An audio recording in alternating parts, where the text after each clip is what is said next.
Hello, fellow writers. Welcome. Let's just check that our audio is working here. Hopefully, we're all good. Welcome. Good to see you guys. Thanks for joining. Yes, we're on. Welcome. Good to see you. If you're on the replay, welcome. Stick around for the whole video because we've got a lot of good stuff to cover. And yeah, really exciting to have you guys here. Thank you for joining the writing session. So if you have any questions at any point during the session, put them in the chat. Anything to do with writing for film specifically, or TV as well, whether you've got an idea for a short film, a feature film, a series, any kind of project that you're working on at the moment, please do put it in there in the chat, and then I will answer your questions later during this session. So make sure you use that facility. Also, if you are watching live, feel free to just pop an emoji in the chat. Just give me a thumbs up or something so that I know you're here. But yeah, really good to have you with us. Thank you for joining. Before we get into it, make sure you've got something to take notes.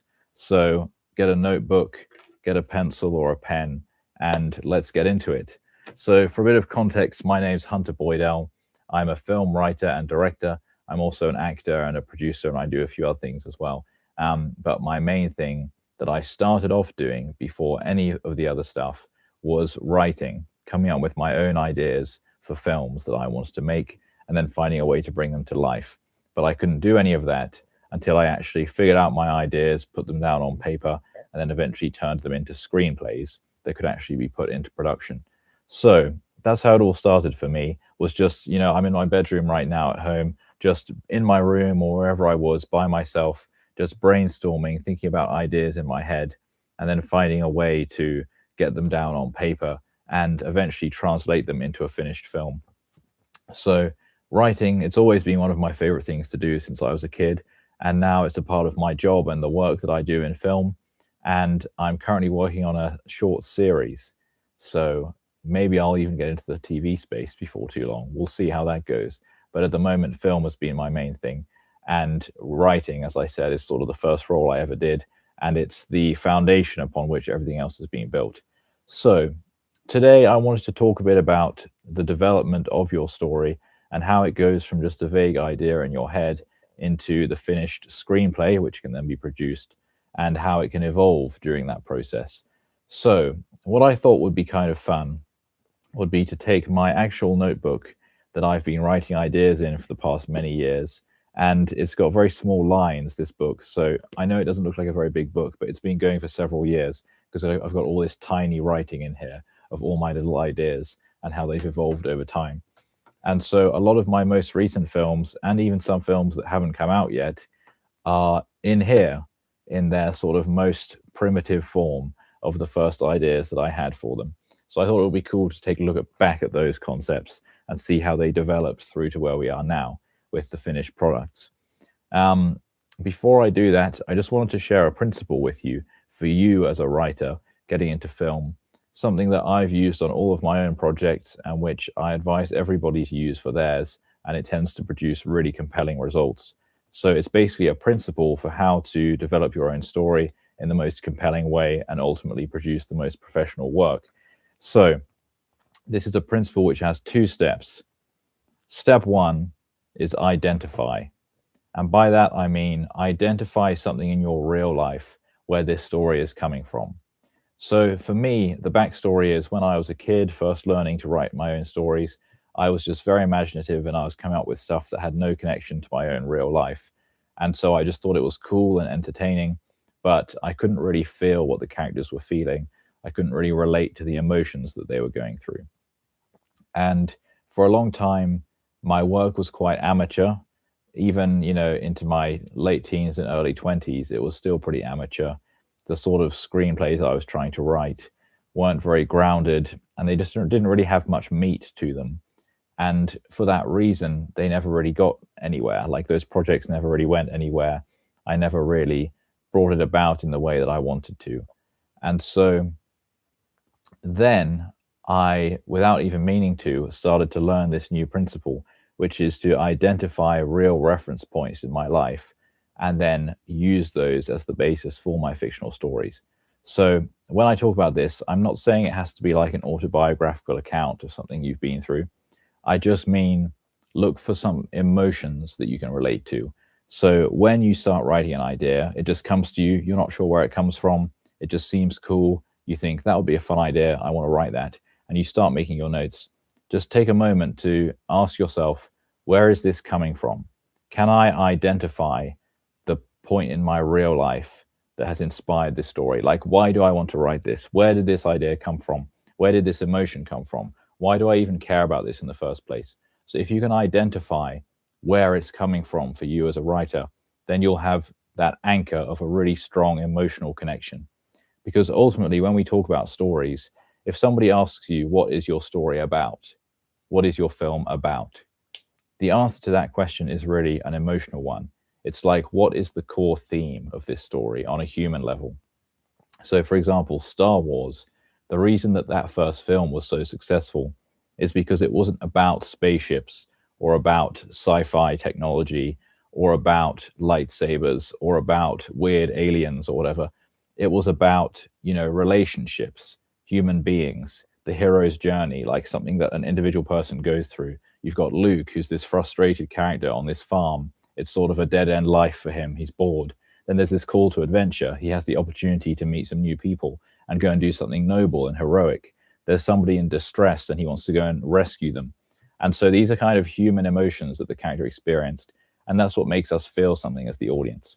So for you as a writer, the first step when you have any idea is to just test it and investigate it by seeing if you can identify, where is this coming from for me? What's the real life reference point that I'm drawing on here in terms of the emotions behind this story? So that's step one of my writing principle. And step two is then kind of the fun bit, which is to amplify that emotion. So step one is to identify the emotional reference point. Where's this story coming from? And then step two is to amplify that reference point. So for example, in real life, maybe you went through something where you felt a certain emotion. So you felt betrayed, or you felt disappointed, or you felt hurt by somebody close to you, for example. That's the emotion. You identify that, and then you amplify it by saying, what is the most clear, expressive, powerful way that I could portray this in a film? So it's not necessarily going to be like a biographical account of the events that happened to you. It's going to be more of a sort of creative, abstract, visual way of how can we show this to the audience so that they can feel how I felt in that event that happened to me. Does that make sense? So we come up with an idea. It's a fictional idea. It's something from our imagination of a story that we want to tell. When we have that idea, we need to do two things. Firstly, identify, where is this coming from in terms of my own real existence as a human on an emotional level? What thing can I connect with here, where this is coming from for me personally? And then having identified that, the next step is to amplify that feeling. How can I express it more clearly, more vividly, so that the audience doesn't miss it, so they understand how I felt? Because it's quite hard to communicate kind of small, fleeting emotions in an abstract way. But if you can amplify it into something that's tangible and visible, then the audience can see it. And so I think some of the most amazing, powerful stories that have influenced me come from real things that people have been through, that they've been able to translate into this entire world of fiction, which feels, although it's completely fictional, it feels very real and grounded. And that's because it comes from something real. And there are so many examples of this. I'm just thinking of like a lot of 20th century kind of fantasy literature. So like Tolkien and C.S. Lewis and a lot of those guys. Actually, there are more as well, like Lewis Carroll, I think, Alice in Wonderland, Peter Pan, like a lot of these stories. I could be slightly wrong on the dates here, but I know at least for Tolkien, he was somebody who experienced being in the trenches in the First World War, being literally in that hellish environment with all these other young men in the trenches, in the battlefields. And when you read Tolkien's books, quite often when they go deep underground into sort of dirty, dingy tunnels, that's where the bad things happen. That's where the goblins live. That's where Gollum lives. That's where sort of the darker things take place. But at the same time, there's this kind of idyllic English countryside that Tolkien loved. And so you've got other types of people living underground, which are the hobbits, but they don't live deep underground in the dark, dingy tunnels. They live sort of just below the surface in little hillsides, in nice, fresh, green, rolling hills. And so we know two things about Tolkien. One is he loved the countryside. He loved being in nature. He loved the English countryside in particular, and the green and lush, sunny, being out in the open air. That was one thing he loved, and the coziness of sort of English culture and English homes. But a thing that he did not love was the absolutely traumatic experience of being in those trenches in the battlefields. And so when you read his books like The Hobbit or The Lord of the Rings, you feel it so vividly because he describes the comfort of being in a cozy hobbit hole and looking out the window and seeing the fresh flowers on the hillside. And he describes the horror of going deep into those dark, twisted tunnels where you can't see the sunlight and where the air is stale. And he describes it in such a vivid way. And you can't help but think this is obviously coming from something real for him, of having been forced to spend the time in those trenches, in the dirt, in the darkness, in the tunnels. And so he created this fictional world about hobbits and trolls and goblins and orcs and all of this stuff that seems very far removed from real life and real history. But for him, it was coming from something so real. And so I can only think that for Tolkien, he must have been able to do those two steps that I mentioned. Step one, identify where is this idea coming from? So when he has an idea for these twisted goblin tunnels underground, where is that idea coming from? Why did he come up with this? Like, why can he relate to this? And then step two, amplify. Having identified those feelings, those real feelings from real life, how can we amplify that into something that's so tangible for the audience to understand what I'm sharing with them and to feel the way that I felt when I went through my real life experience? So hopefully that explains the two principles of identify and amplify. So that's what I'm always thinking about when I start working on a story, is where's this coming from for me? And then how can I show that to the audience? So having done that, we then start to actually piece together our story. We then start to actually draw on those real life experiences that we've identified and build them out into something more creative in terms of a fictional story that we can share with the audience. And so, as I mentioned before, in this notebook, I have a whole lot of ideas for fictional stories that I would like to tell. And I'm just going to quickly check the date of this. It looks like 2018. Okay, 2019, March 2019 is the first entry in this book, when I started writing down some ideas for some films that I wanted to make. And so what we're going to do right now is we're going to take a deep dive into the book, and we're going to see if we can find the earliest mention of Darling. Now, Darling, you'll see I'm wearing a hat right now. Darling is a film which I've just written and directed, and which has been completed and is now done. So that film has gone all the way from an idea in my head through production and actually being finished and out there in the world. And so that's happened just recently now. So right now it's December 2025. We finished the film and did our first screening on the 26th of October, 2025. But I know that I was thinking about it as early as like 2021.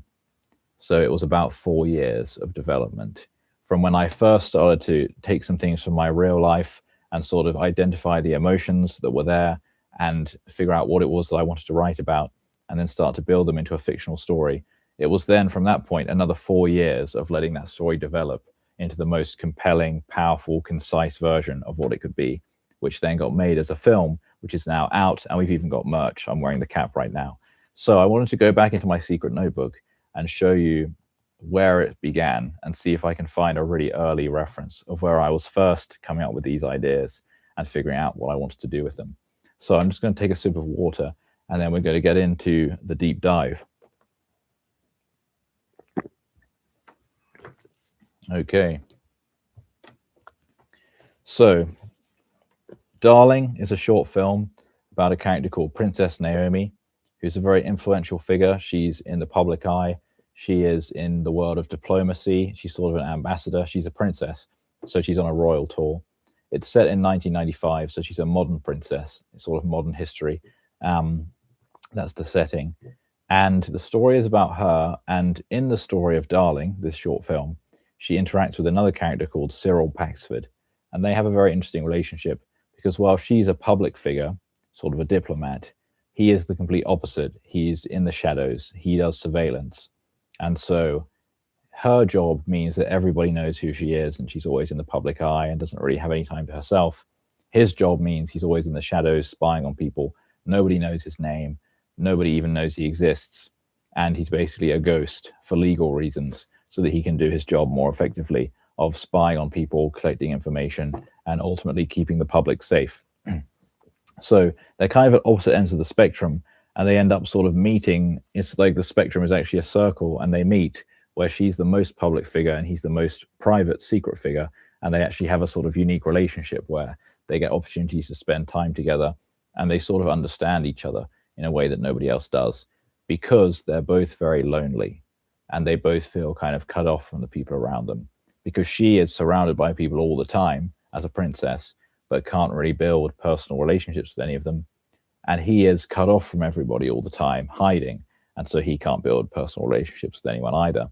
But because she is a public figure, a princess out in the world, and because he is doing surveillance, his job brings him into the sort of spaces where he might cross paths with her, whether that's because he's part of her security or whatever. So let's see. This film's just come out. It's the end of 2025. Well, it's not out publicly, but we finished the film. Let's see if we can find the earliest reference to these characters, Princess Naomi, Cyril Paxford, and the whole story of Darling. So I'm going through my book now. This looks like it's 2019. Okay, this is an idea I had. I forgot about this one. About 3 characters, the man, the young woman, the whatever, young man. I don't think this has anything to do with Darling. I want to show it to you more on camera. How about that? That's sort of nice. Hopefully you can see there. Okay. What do I move this way? Which way do I need to move? This way? I'm trying to show you my notebook. Okay, without giving away too much, of course. What's next? That's nothing to do with it. That's nothing to do with it. This is a totally different idea. Arthur Noon. Don't take that name, anybody. Okay. Okay.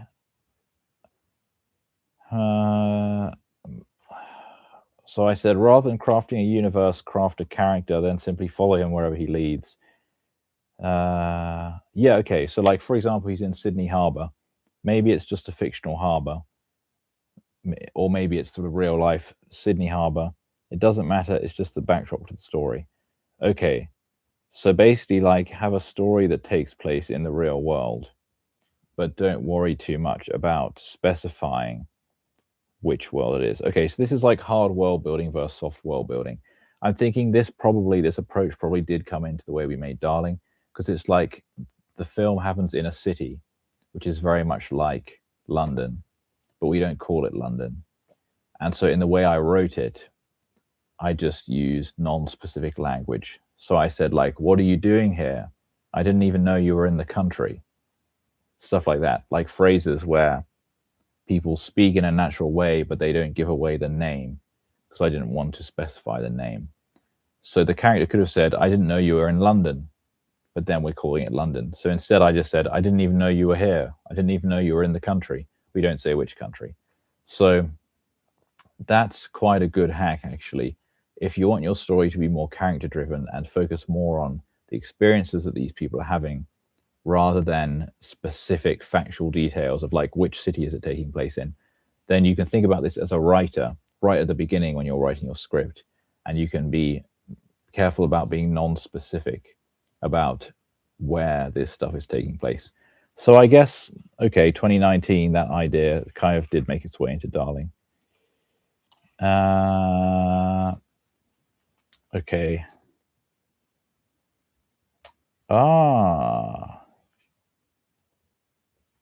Okay, this is unrelated, but this is something I'm working on right now, so I can't tell you about it yet. But basically, I had 3 different ideas, and I turned them all into one idea. Wow, this is January 2020. This is fascinating. So I had 3 ideas for 3 different shows or films or stories that I wanted to make. I combined them into one idea, Then I guess they split out again later because one of the original 3 came back out. But now I'm putting them all into the series I'm writing at the moment, where this idea is just one episode of a series, and then one of the other ones is another episode, and then there are 3 others that are nothing to do with this. Wow, so this is really cool. But this is back when I was at university. This is I don't even know what I'm writing about here.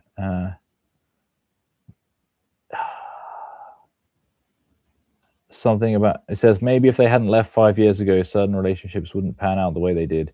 Maybe the chef was engaged to a man she wasn't hugely keen on, but the friend, dude, this is, see, I don't even know what I'm talking about here. My ideas have developed so much over time. I don't even know what I wrote here. I don't understand it, which is a shame. Maybe I think I was going to write something with flashbacks. So I was going to show a couple together, but you didn't know how they got together in the first place. Okay, now we're into a sci-fi idea, which I started to draw on for my 2023 film, Sparks May Fly. So some of this stuff has made it out into the world, but the rest I'm saving for later for some feature films I want to make that are kind of sci-fi.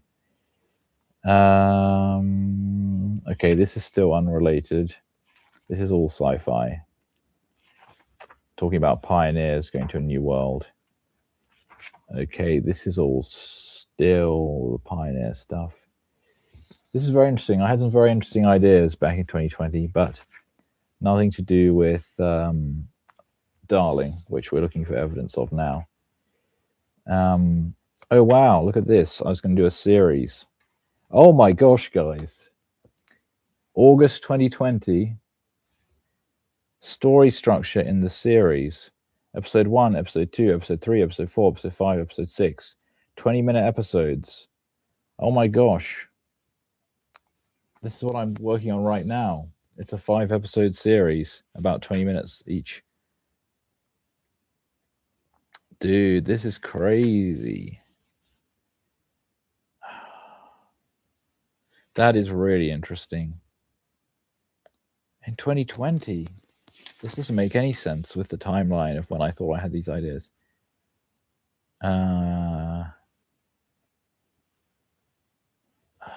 Yeah, dude.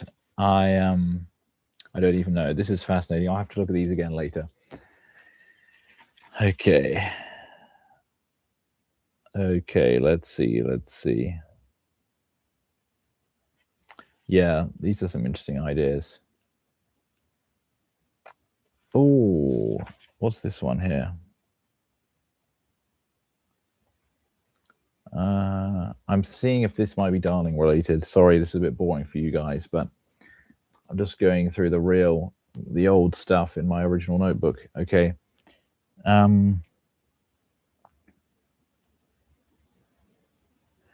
Oh my gosh. Okay. Maybe this will be where I end it today, because I think I found a gem. This is crazy. All right. So everything I've just told you about earlier, about identifying a real-life reference point, nobody knows this. I've referred to it, but I haven't told anyone the details, and I'm not going to tell you all the details right now. But basically, I had an experience in 2021, which had never happened to me before, and it involved some other people around me, and it was a very intense sort of emotional experience that I really learned a lot from. And that experience was part of what eventually led me to write this film, Darling, because I wanted to express some of what it was like for the people in that situation, including myself, to go through that experience. And that sort of became the core of Darling, of some of the emotions I wanted to navigate. Excuse me.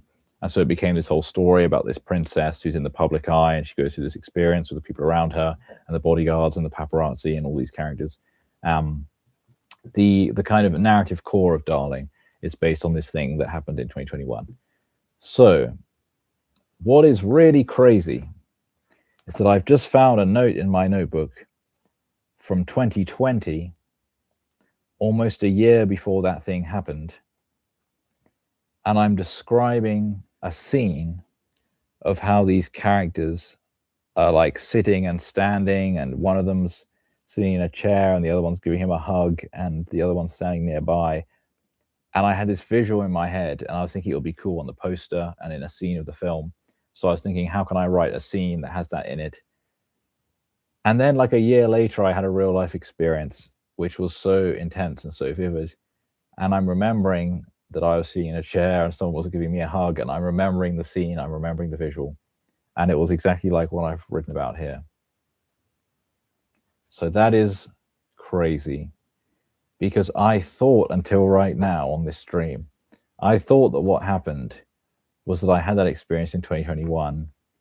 It was a powerful, event that took place. It was a powerful image, and I wanted to explore it more and share it with the world through a story that could deal with that subject matter. So I was inspired by that to eventually write Darling. It looks like I actually came up with a fictional idea for a scene. Then a year later, something happened in my real life that resembled the fictional scene that I'd written. And then having had the real experience, I then went through that and experienced that and was inspired to go and eventually write Darling. So I came to this notebook today looking for the origin of the Darling story to try and find some notes after I'd had that experience in 2021 of when I started writing this film. But what I found instead is an idea for a fictional story that I wrote in 2020. And then something happened in 2021 that kind of resembled one of my ideas.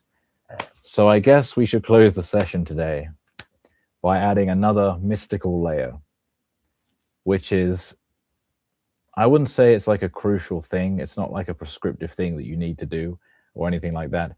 It's just kind of a funny thing that we can observe, which is, this is the formula. 1, something happens in your real life. You experience it, you feel it, you go through it.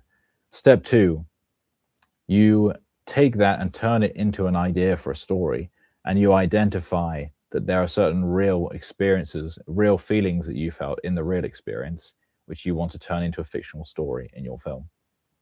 And then step 3, you build that out into a whole script and then, go and make that film and tell that story.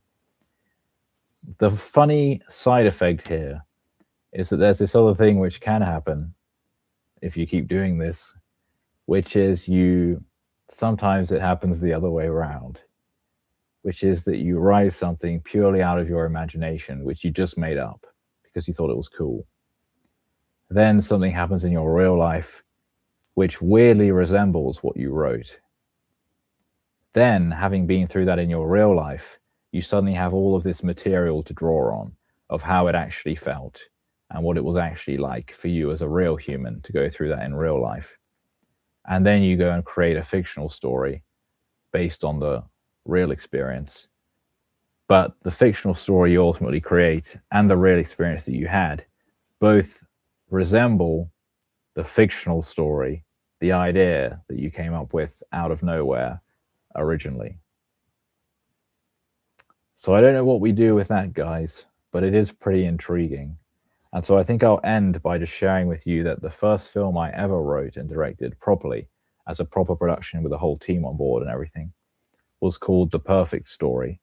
It was in 2017, and it was all about this.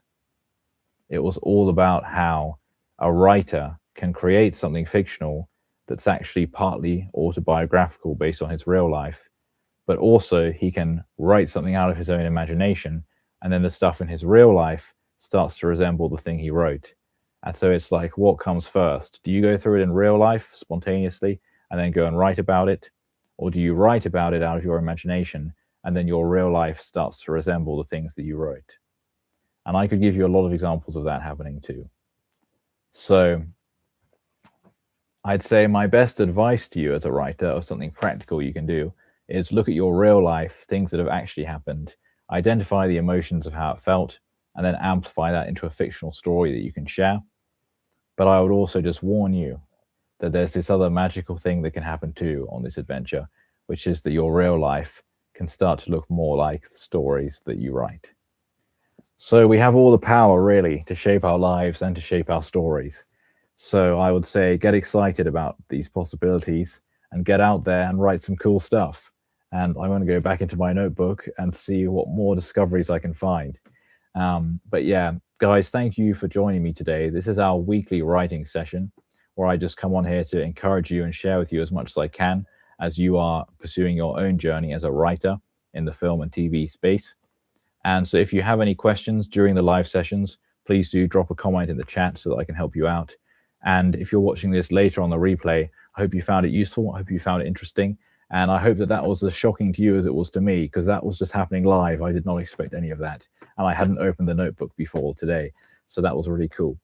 But yeah, thank you guys for joining me. Keep writing, keep telling meaningful stories, and keep creating an amazing life for yourself in real life as well, because of course that is the most important. So thank you guys, all the best, and I'll see you again same time next week on Tuesday at 5:30 p.m. UK. We'll be live here on the Breaking Jar YouTube channel. Thank you guys, keep writing, see you soon.